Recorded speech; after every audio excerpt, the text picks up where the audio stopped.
Assalamualaikum warahmatullahi wabarakatuh. Waalaikumsalam warahmatullahi wabarakatuh. Alhamdulillahilladzi adhaka wa abka wa ahya wa amata. Asyhadu an la ilaha illallah wahdahu la syarika lah. Rabbul ardina was samawati ula. Wa asyhadu anna sayyidana Muhammadan abduhu wa rasuluh. Nabiyul Mustafa wa Rasulul Huda. Allahumma salli wa sallim wa barik ala sayyidina Muhammadin wa ala alihi wa ashabihi ahlis sidqi wal wafa. Amma ba'du. Qala ta'ala fi kitabihil karim. A'udzu billahi minasy syaithanir rajim. Bismillahirrahmanirrahim. Inna nahnu nuhyil mauta wa naktubu ma qaddamu wa asarahum wa kulla syai'in ahsayna fi imamin mubin. Shadaqallahul aliyyul azim. Ma'asyiral muslimin hadirin wa hadirat jamaah haul rahimakumullah. Wabil khusus yang kami muliakan para alim ulama, para kiai, para asatidzah wal ustadzah, para tokoh masyarakat, para orang tua. Mudah-mudahan kita yang hadir semuanya selalu berada dalam ridhonya Allah Subhanahu wa Ta'ala. Amin ya Allah. Mohon maaf para kiai, para ulama, saya tidak bisa menyebutkan namanya satu persatu. Namun takzim kami tidak berkurang kepada beliau-beliau. Hanya bisa mendoakan semoga guru-guru kita selalu berada dalam lindungan Allah, sehat walafiat, diberkahi selalu oleh Allah Subhanahu wa Ta'ala. Mata'ana Allah bituli hayatihim wa nafa'na bihim wa bi ulumihim fid dharain amin ya rabbal alamin. Hadirin rahimakumullah, mohon izin pada para guru, para orang tua, saya tidak bermaksud menggurui. Saya hanya menerima undangan silaturahim dari MC tadi. Kebetulan beliau sering ketemu dengan saya dan saya dicolek mohon hadir haul pada malam Sabtu, yaitu malam ini. Ternyata disuruh megang mic, judulnya pun ceramah. Ini membuat saya sedikit agak grogi karena banyak guru-guru kita di sini. Mohon izin Pak ya. Alhamdulillah atas izin dari Allah Subhanahu wa Ta'ala, kita masih bisa hadir dalam acara haul keluarga besar Bapak Haji Adam bin Bapak Haji Abdurrahman. Wabil khusus haul almarhum al-maghfurlah Bapak Ki Haji Ahmad Sayuti bin Bapak Haji Abdul Manap. Mudah-mudahan kalimat-kalimat thayyibah yang kita bacakan diijabah oleh Allah Subhanahu wa Ta'ala, disampaikan kepada almarhumin wal marhumat yang kita haulkan pada malam hari ini, sehingga almarhum berada di sisi Allah di tempat yang sebaik-baiknya. Amin ya rabbal alamin. Saya yakin dan percaya doa kita diijabah. Apa yang kita mohonkan pada malam hari ini, khususnya untuk almarhumin wal marhumat, yakin, penuh dengan keyakinan diijabah. Kenapa? Karena yang hadir pada malam hari ini adalah orang baik-baik, lebih daripada 40 orang. Dalam sebuah riwayat dinyatakan, apabila doa diaminkan oleh 40 orang, maka satu di antara 40 doanya wajib diterima tanpa syarat. Amin. Sahabat tadi bertanya, ya Rasulullah, kalau 40 orang yang diterima cuma satu, bagaimana nasib yang 39? Kalau yang diterima sahibul bait, yang keluar tenaga pikiran, kalau yang doanya diterima orang ujung harapan juga, ya bagaimana urusan? Keenakan dia. Apa kata Rasulullah? Man shalla khalqal maqbur ghufirallah. Siapa orang yang berdoa duduk bareng dengan orang yang doanya diterima, maka ghufirallah, semua satu majlis diterima. Kalau menurut pengamatan saya ini kurang lebihnya ada 573. Kurang lebih. Tanya tuh yang bagian hukum. Pengamat rata-rata gitu. Makanya baru gitu nggak ada. Jumlah yang hamil 5.000, padahal 300 kurang 1. Kurang lebih. Amin ya Rabbal Alamin. Yakinkan diterima? Dan yang lebih menguntungkan lagi, bukan hanya almarhumin wal marhumat yang diterima dan dapat kiriman dari kita, tetapi keluarga kita yang hadir di sini juga mendapat siraman rahmat dan maghfirah dari Allah Subhanahu wa Ta'ala. Jangan pernah merasa rugi. Jadi pasti diterima. Yang kedua, kenapa saya begitu yakin bahwa malam hari ini doa kita diterima? Jelas yakin. Kenapa? Yang kita doakan orang baik, amin. Yang doain orang baik-baik, yang didoain orang baik, subhanallah, baik ketemu baik. Tidak ada yang akan menjadi penghalang antara doa kita dengan Allah Subhanahu wa Ta'ala. Sekenal saya, setahu saya, almarhum Bapak Ki Haji Ahmad Sayuti, beliau orang baik. Saya bersumpah di hadapan Bapak, beliau adalah orang baik. Kok tahu-tahuan? Ya tahu lah. Beliau pernah jadi kepala sekolah, sering ketemu sama saya di Harapan. Kan saya tukang menerima tamu bagian tanda tangan. Puluhan tahun itu. Dulu waktu saya masih anak muda, sedang-sedang ya Pak. Ya sekarang masih muda juga ya, subur ya. Tuhan subur sama saya. Kenapa saya berani berkata beliau adalah orang baik? Allah Subhanahu wa Ta'ala telah mengajarkan kepada kita mana orang yang baik, mana orang yang tidak baik. Tadi di pembukaan saya nyatakan, saya bacakan itu surah Yasin ayat berapa? Mana yang hafiz tadi?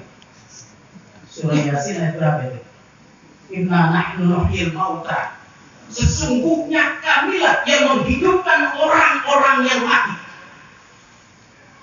Wa naktubu ma qaddamu wa asarahum, dan kami tulis segala apa saja yang telah mereka kerjakan, dan kami tulis semua bekas-bekas peninggalan mereka. Wa kulla syai'in ahsaynahu fi imamin mubin. Semuanya kami rangkum dalam buku induk yang jelas nyata. Jadi Ustaz Samsul bukan sekolah doang, gue punya buku induk.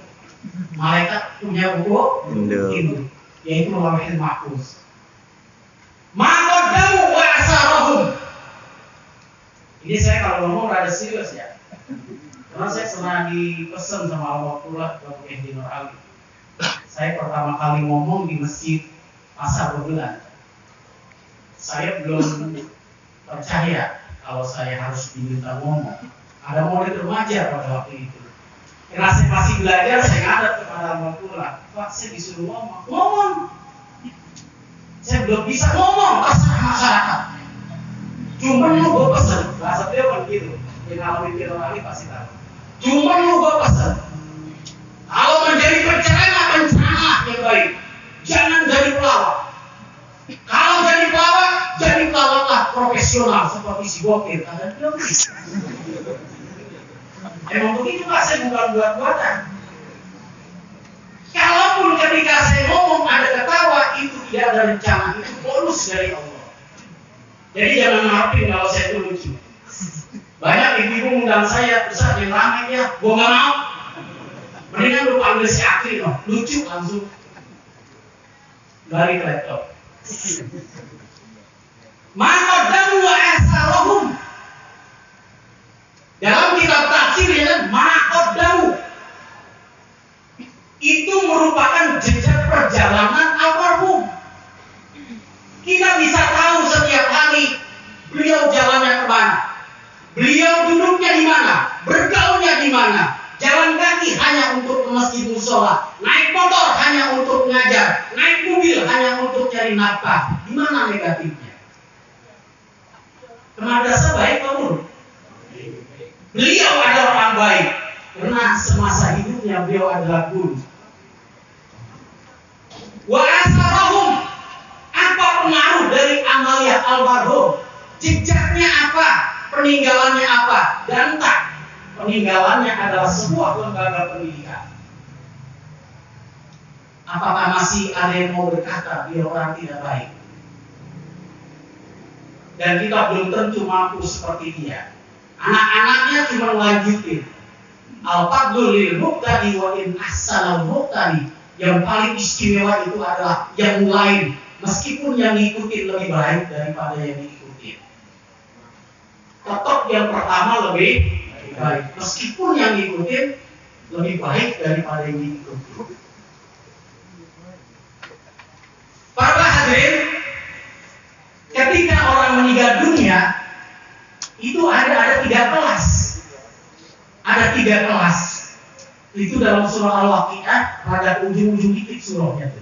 Saya kalau ditanya ayat berapa, nggak tahu. Baca aja dari awal, ntar nggak ketemu. Jadi banyak pahalanya.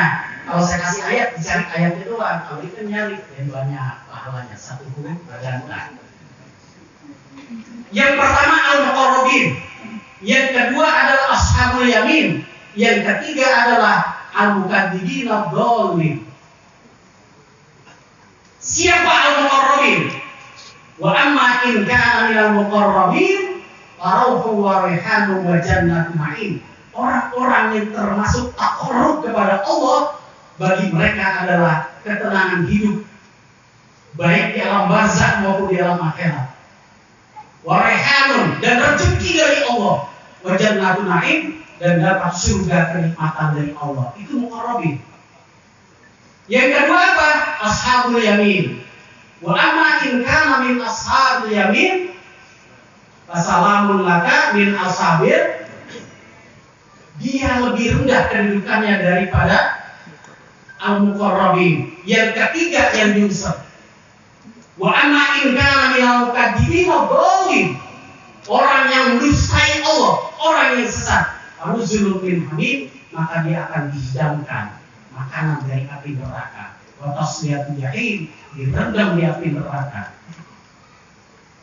Nah, almarhum yang kita haulkan mana mungkin termasuk golongan ketiga? Sulit untuk dicari dalilnya. Apakah masuk golongan pertama?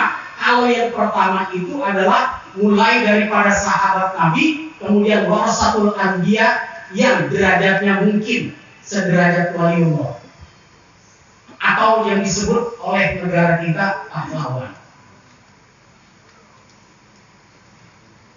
Lalu masuk dalam kategori mana? Saya yakin beliau dalam ashabul yamin, 1 derajat lebih rendah daripada al-muqarrabin.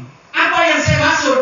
Muqarrabin, ashabul yamin diberikan keluasan oleh Allah Subhanahu wa taala, diberikan rezeki kenikmatannya lebih nikmat dari yang kehidupan dunia, dikasih gerak lebih cepat, lebih luas dibanding dengan geraknya dunia. Termasuk saya yakin dan percaya beliau sekarang sedang ngawasin siapa yang datang, siapa yang kagak, mana keluarga yang ada di rumah, padahal dia dengar ada haul tapi nggak datang, mana muridnya, dia langsung memantau. Dia absen. Coba-coba goib. Dicabut keberkahan ilmunya. Dan dia diberikan keluasan oleh Allah.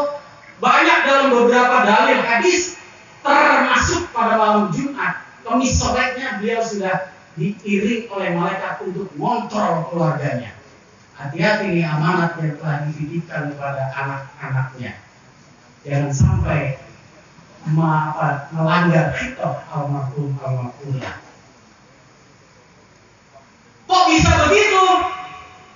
Kan kalau orang yang udah mati kemudian gentayangan, itu namanya mati. Kalau orang alim nggak ada matinya, Pak. Yang ada adalah roh yang diizinkan oleh Allah untuk mengontrol kita. Kita nggak tahu, kita nggak dengar, beliau tahu, beliau dengar. Termasuk orang al-mukadzibin ad-dallin, mustahil ada medinya. Kenapa? Setiap detik dia sedang dibecek oleh Allah Subhanahu wa taala di dalam neraka. Kapan sempatnya? Ini kadang-kadang ada orang meninggal gantung diri. Orang mau digantung diri. Saya mau percaya, cepat Pojum Harapan bilangin saya karungin tuh nih. Tapi bukan saya tukang nangkep setan nih, ya. Karena kagak bakalan ada.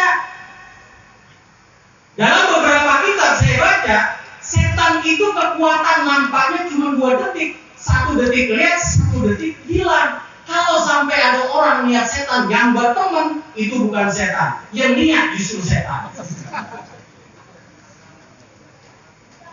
Berarti nggak ada medinya.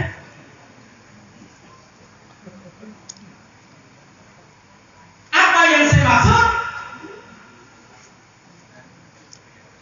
Mungkin secara jasad beliau sudah tidak ada, tetapi ruh mereka tahu. Mungkin di radio pernah dengar, tapi saya ulas di sini biar ada. Ketika perang Badar, ketika semuanya pahlawan yang gugur, bahasanya pahlawan aja supaya paham, sudah dikubur, tahu Rasulullah ada merasa curiga, jangan-jangan ada yang belum ketahuan yang meninggal. Apa kata Rasulullah? Coba tolong disisir dari lokasi utama, terus semuanya. Ternyata begitu disisir ada jenazah 24 orang yang belum dikubur. Rasulullah nunggu di sini, kumpulin satu-satu. Selesai disolatin, atau ada tempat bahasa kitanya mungkin dulunya bekas empang gitu, tapi di Arab nggak ada empang. Pokoknya ada lubang gitu. Apa kata Rasulullah? Kumpulin di sini, kumpulin massa. Rasulullah pulang beserta sahabat. Begitu hari ketiga dari pemakaman massal, tiba-tiba Rasulullah manggil Umar bin Khattab. Umar, siapkan saya kendaraan. Tapi Rasulullah nggak nyebut saya mau ke situ nggak. Biasanya kasih tahu saya mau ke sini. Sehingga Umar bin Khattab bisa menentukan kendaraan yang model mana. Tolong siapin saya kendaraan. Umar bin Khattab mau nanya juga nggak berani. Diambil aja kuda yang terbagus, onta yang terbagus maksud saya. Tapi Umar bin Khattab curiga, kemana Rasulullah mau berangkat? Diam-diam dia bilang kepada Abu Bakar, kepada Utsman dan Ali, Rasulullah mau keluar, tapi dia nggak bilang tujuannya kemana. Yuk kita ikutin dari belakang, takut ada apa-apa.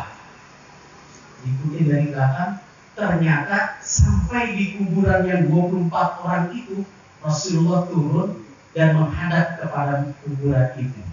Assalamualaikum ya ahlal kubur minal muslimin wa ana insyaallah bikum lahiqun.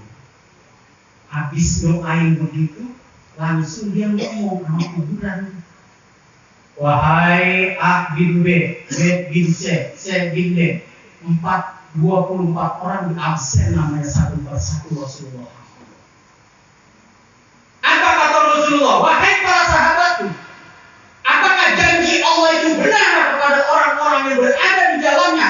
Saya aja yang masih hidup sudah merasakan bahwa janji Allah itu benar. Bagaimana kamu yang sudah berada di alam barzakh? Umar bin Khattab gak sabar, langsung lompat nangkep tangan Rasulullah. Ya Rasulullah, mereka sudah meninggal 3 hari yang lalu. Kenapa Anda berbicara dengan mereka? Mereka sudah wafat ya Rasulullah.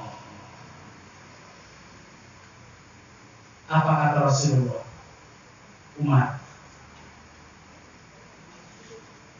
mereka mendengar ucapan salam kita, mereka mendengar doa kita, mereka tahu kehadiran kita, tapi kita yang tidak mendengar, kita yang tidak tahu tentang mereka.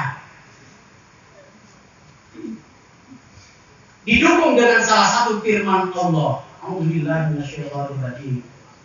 Wala tahsabanna alladziina qutilu fi sabilillahi amwaatan bal ahya'un 'inda rabbihim yurzaqun farihina bima atahumullahu min fadli. Al-ayat.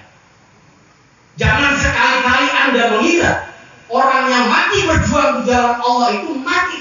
Bal ahya'un, mereka hidup 'inda rabbihim, di sisi Allah, yurzaqun, bahkan masih diberikan rezeki oleh Allah yang lebih baik daripada rezeki ketika hidup di dunia. Farihina bima atahumullahu min fadli, bahkan mereka merasakan kesenangan dan kegembiraan karena karunia Allah yang diberikan kepada mereka. berarti mereka tidak mati. Mati secara jasad, roh masih dapat rezeki, maka dengan mudahnya dia mendengar, ngontrol kita detail satu persatunya. Ini dalil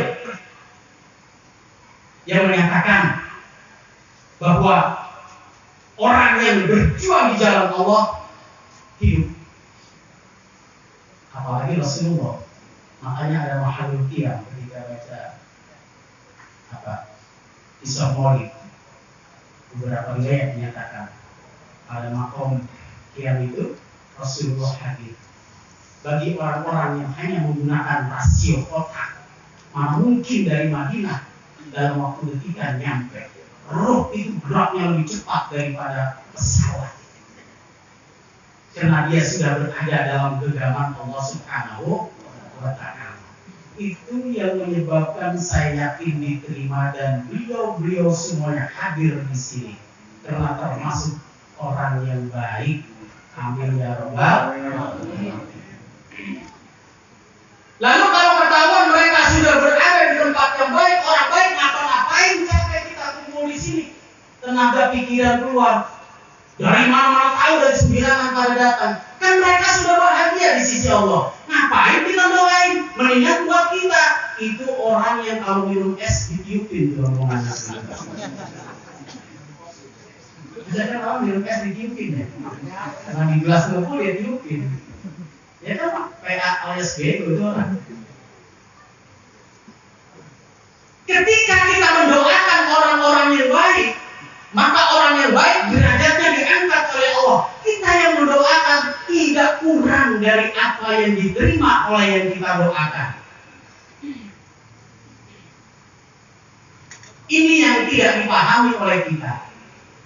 Dan semakin tinggi derajatnya, semakin banyak karomahnya yang diberikan oleh Allah. Semakin banyak karomahnya, semakin banyak mereka mempengaruhi kehidupan kita di dunia ini. Karena kedekatannya dengan Allah Subhanahu wa Ta'ala. Itu. Nah sekarang ada kurang percaya.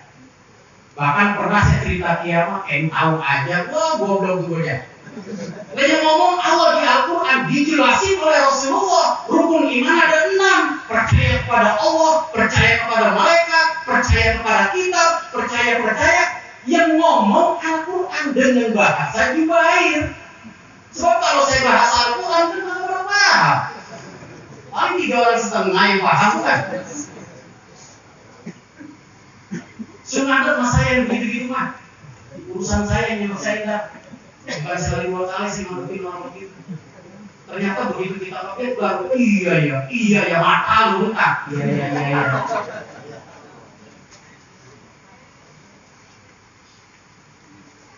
Alhamdulillah kita udah bisa doain.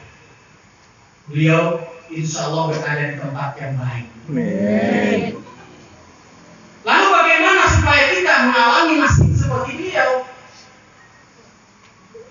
Yang perlu kita perjuangkan, bagaimana ketika kita masuk ke alam kubur, alam barzakh pertama kali. Al-qabru awwal manzilin min manazilil akhirah. Kuburan itu merupakan tempat yang akan menuju ke akhirat. Paman najaminhu pama ba'dahu aisar. Kalau di kuburan sudah selamat, selanjutnya mudah dan pasti masuk surga. Wa man lam yanju pama ba'dahu asyad. Kalau di kuburan sudah setengah modal, maka berikutnya tidak akan mencium bau surga alias neraka. Mau dibilang ya? Saya baca dalam sebuah hadis riwayat Imam Muslim. Nanti ketika seorang masuk ke alam kubur, ini udah tahu semuanya, tapi saya hanya memperjelas. Ada 2 malaikat yang bertugas bertanya, malaikat Munkar dan Nakir. Pertanyaannya udah hafal semuanya, bahkan udah yang ngapalin jawabannya. Ya, itu ada yang siapa? Marobka Allah Rabbilah kali dari mereka. Bukan itulah. Walaupun kita nggak ngerti bahasa Arab, kalau amaliyahnya benar, insya Allah jawab dengan amal kita. Bagi orang yang tidak pernah ngumpul semacam ini, karena doanya tidak dijawab oleh Allah, ketika malaikat Munkar Nakir bertanya, ditanya, "Marrobuka wa man nabiyuka wa ma apa kata dia? La adri, maaf saya nggak tahu. Merah bukan malaikat munkar nakir. La daraita wa la talaita. Kamu udah nggak tahu, kenapa kamu nggak pernah belajar? Taklim setiap malam Jumat ada, setiap malam Minggu di masjid ini, malam Senin di masjid ini. Tapi kenapa kalian tidak mau belajar? La daraita wa la talaita. Udah nggak tahu, goblok lagi nggak mau nanya. Itu bahasa juga ya Pak. Malaikat nggak mungkin ngomong gitu supaya paham. Apa yang terjadi? Summa yudrabu bimitraqin min hadid baina udunaihi. Maka dia dipentung antara kedua telinganya dengan martel yang terbuat dari api neraka, besi api neraka. Antara dua telinga apa? Itu muka. Dipentung, hancur berantakan. Badal najuru dan ghairu haliyatu ada diganti dengan kulit baru supaya dia merasakan betapa pedihnya ada. Begitu udah kenyang tuh dimartelin, makasih. Hancur jadi lagi, baina udunaihi gara-gara marroh nggak tahu. Pak Bisyuh minanna, langsung malaikat diperintahkan oleh Allah gelarin permadani. Kayak gitu tuh. Ambal. Pak Bisyuh minanna, gelarin permadani, tapi permadaninya terbuat dari api neraka.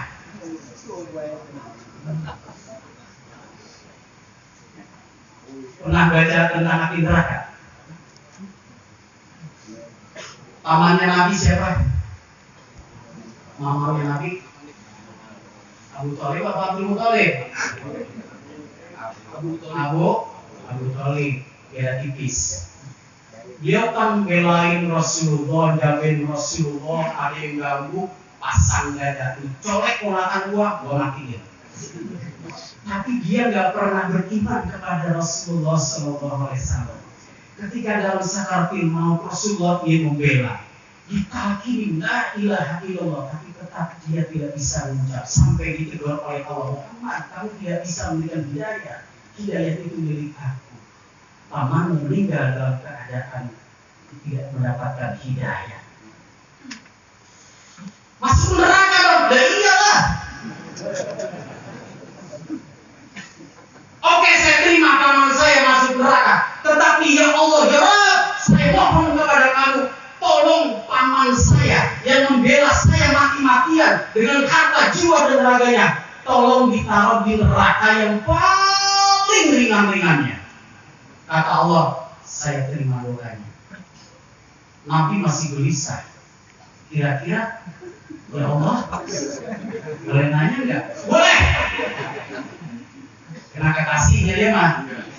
Coba kalau juga dia nanya, pendem langsung. Tolong jelaskan, kira-kira neraka yang paling ringan itu kayak apa? Satu butir pasir api neraka akan kami letakkan di telapak kaki pamanmu dan isi perutnya akan mendidih sampai ubun-ubunnya seperti air yang dimasak di bibir. Neraka yang paling ringan, satu butir pasir ditaruh telapak kaki meledak semuanya. Yang menjadi pertanyaan, satu permadani 3 kali 3 kali 4. Ya udah berapa yang beri permadani? Terbuat dari api neraka. Pak api syuhu minanna, silakan ahlan wa sahlan. Uji gunai. Begitu dia masuk ke dalam karpet permadani, waqtahu lahu baban minan nar, diperintahkan tolong itu pintu neraka dibelah pintunya, mati dibelah. Buka ya orang mana sih? Sama-sama makan genjer mau buka ikan. Kita rahasia kan. Tolong dibelah itu pintu neraka. Payati dimin hariha wa sumumiha, maka hawanya dan rasa panasnya api neraka dirasakan oleh orang yang sedang berbaring di atas permadani tadi. Bayangin, kita pernah kan kalau musim panas begitu kita gelar jendela, udah ngomong, atau tabunan. Begitu kita deketin tabunan ada rasa, itu baru tabunan. Pintu neraka dibuka segede-gedenya, anginnya menghembus kepada orang tadi. Waqtahulah mubaban minanah, ayati min hariha wa sumumiha. Saya nggak bisa cerita bagaimana keadaannya. Cukup kita renungkan dalam hati. Sumayadiku alaihi qabruhu. Setelah itu kuburannya disempitin. Hatta tahtalifa adlauhu. Sampai tulang rusuk begini ya. Begitu dia gitu tuh. Ini hatta tahtalifa adlauhu. Kemudian dari kepala ke kaki rapat. Tetapi kan mati, masih hidup. Karena udah gak kematian di alam barzah, di alam akhirat udah gak ada kematian lagi. Yang ada hidup. Inna yauman indallah ka'alfi sanatin lima ta'udun. Satu hari akhirat sama dengan dunia 1000 tahun. Sekarang baru tahun 2020, berarti 2 hari, berapa? Satu kali meninggal sholat 500 tahun. Satu hari akhirat 1000 tahun dunia. Kalau 500 tahun komputer meledak dengan orang. Bagaimana kalau tiap hari meninggal satu waktu sholat? Alhamdulillah tidak. Terus ya? Berapa Ustaz Mantur kira-kira? Negeri saya ngomel, bukan ceramah, ngomel. Banyak kan orang suruh ngomong ya udah bercanda aja. Masukkan agar mereka dekat kepada Allah. Bukan nakut-nakuti. Semua bisa saya pertanggungjawabkan dengan apa yang saya sampaikan. Bukan gak ada sumbernya. Nyampein 12 tahun. Anda kakak botak. Silahu. Mata kaki saya bingung. Yang lain kan capek. Wayati rajulun qabihus siyabi qabihul wajhi muntirur rih. Udah keadaan lagi begitu, datang seorang laki-laki yang berbadan besar, qabihul wajhi, mukanya jelek enggak ketulungan. Qabihus siyab, bajunya compang-camping, muntirur rih, baunya bau rampok. Kok bau rampok ya? Susah nyebutnya. Pernah ada bangkai tikus di rumah Pak? Ya. Itu habis anak dimarahin, cari di sana Pak, di sini kan, kaki baunya udah nahan. Tapi dikekeping kita dengan orang muntiruri, baunya udah menyengat ke otak, masuk ke dalam hati dan jantung. Maka orang itu bertanya, man anta? Dijawab, ana amalukal khabis. Saya adalah sebuah amal pekerjaan kamu yang jorok, yang keji, yang jelek selama kamu hidup. Allah ya Rabb. Maka al-qabru awwal manzil min manazil akhirah. Kalau di alam kubur udah begitu, kesononya jangan ngarep timbul. Lalu bagaimana supaya kita selamat dari alam kubur? Seperti almarhumin wal marhumah yang udah jelas asalnya, bekasnya udah dilihat, hasilnya pun dirasakan. Berapa ribu murid yang telah diajarkan sama beliau, satu huruf seharusnya seorang murid belajar kepada beliau 1000 rupiah. Berapa huruf selama menghadap kepada beliau? Berapa huruf kata-kata yang keluar dari mulut beliau? Bayar sekarang. Saya pernah ngebakin anak-anak, antara guru dan orang tua, mana bakti kita yang harus lebih tinggi? Kata anak-anak, orang tua. Saya bilang salah. Kan guru kalau takullahumma upin, ya apa benar ya? Ulatan harumah, betul. Yuk kita kaji. Orang tua hanya membesarkan secara jasad. Kita hitunglah sebulan itu bocah ngabisin 1,5 juta, termasuk bengek sama pilot itu, sama makan. Tolong perhitungkan guru yang mengajar. Satu guru harus bayar Rp1.000. 1 jam pelajaran, berapa murid yang keluar dari mulut beliau?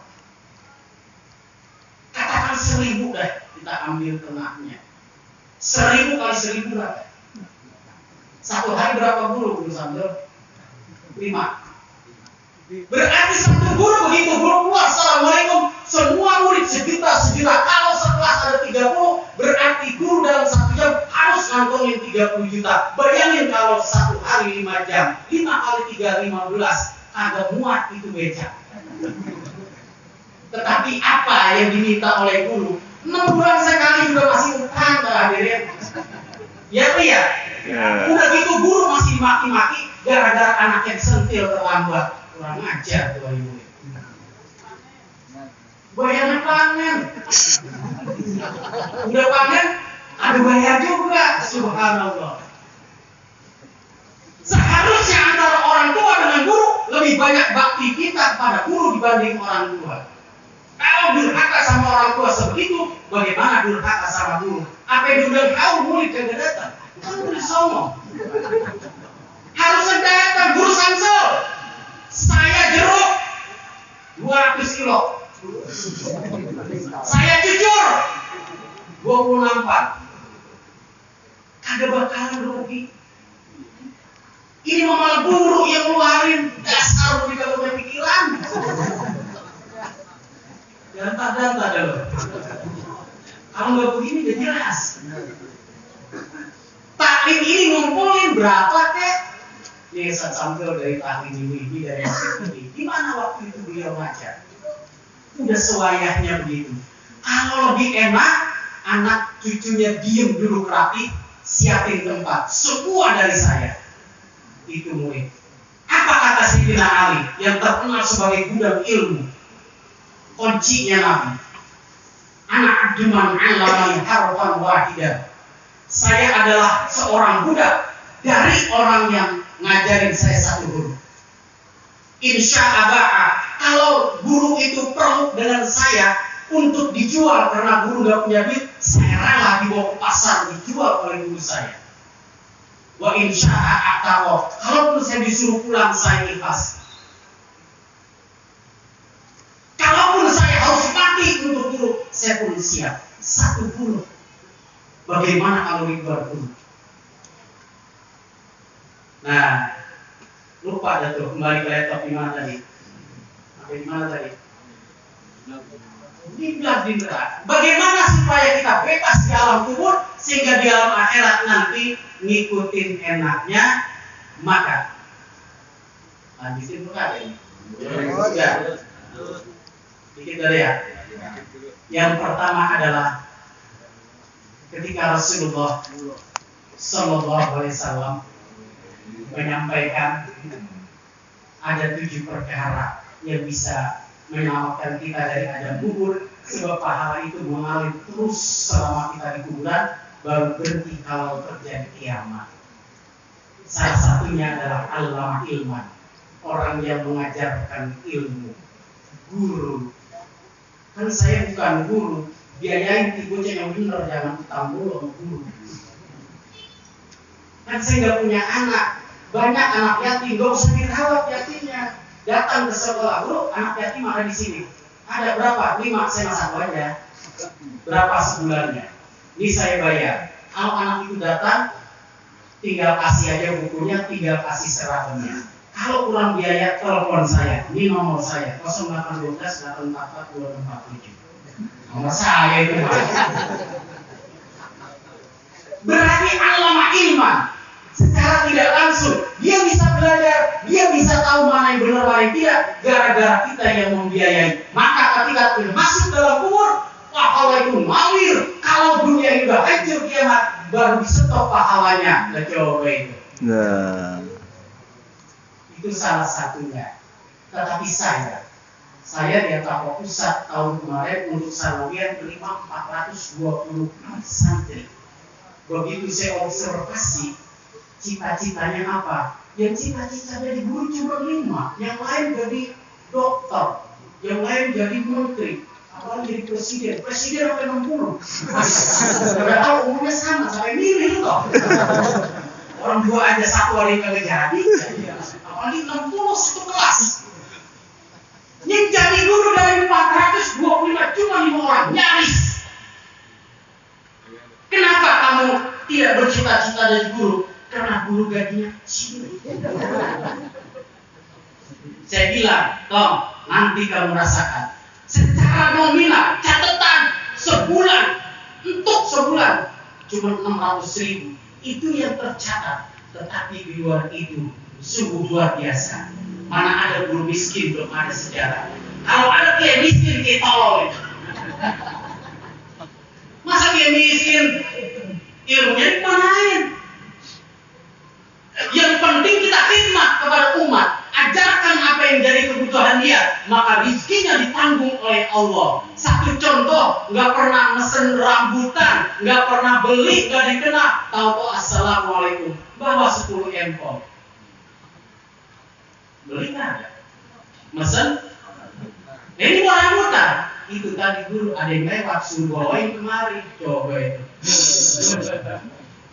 Pernah saya lagi malu-malu di depan, tahu duren gelinding di bawah butir. Dari mana? Dari alumni tahun ini guru nggak kenal nggak masih dia kenal. Itu tadi dia. Kenapa dia nggak kemari? Dia malu cuma bisa ngasih duren 5. Nggak keluar duit tapi makan duren.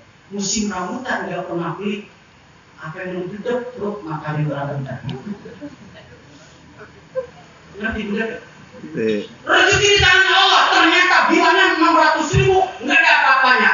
Di balik 600.000 punya rumah, punya motor, orang-orang nyarap kita nyarap, orang makan kita makan, orang ke Bekasi nyampe kita pun ke Bekasi. Malah lebih banyak mobil saya, yang mana aja saya tunjuk berhenti, bayar 5.000. Kayaan kita, oke? Satu di antara 7 alama ilmah. Mudah-mudahan guru kita ini sedang menikmati hasil beliau sebagai seorang guru. Amin. Pahalanya mengalir sampai hari kiamat. Amin ya robbal alamin. Mudah-mudahan kita juga yang hadir akan dicatat oleh Allah Subhanahu wa taala orang-orang yang termasuk golongan mereka nanti di alam akhirat. Surga bersama guru-guru kita, surga bersama para alim ulama kita. Amin. Alamin. Mungkin hanya ini yang dapat saya sampaikan karena waktu tepat jam 11. Tadi saya dicolek, nggak boleh lebih dari jam 11. Maka saya tepat waktu pas di tangan saya jam 11 lewat 1 menit. Saya lupa yang kami hormati Bapak Lurah, Bapak Kepala Desa, Bapak Asmawi. Saya pernah main-main ke mobil, tapi beliau lupa. Wajahnya katanya orang niat, orang pernah main. Cuman beliau lagi banyak tamu, repot. Akhirnya melayani mantunya, Yudi. Salam sama Yudi. Kasih begitu disebut nama saya, kaget. Adanya? Mana? Nah diem baik. Iya. Iya. Insya Allah berkah. Amin ya Rabbal Alamin. Kurang lebihnya mohon maaf apabila ada kata-kata yang kurang berkenan, itu kelemahan saya karena saya tidak bisa mengatur kata-kata yang baik. Hadallahu wa iyyakum ajma'in. Wassalamualaikum warahmatullahi wabarakatuh.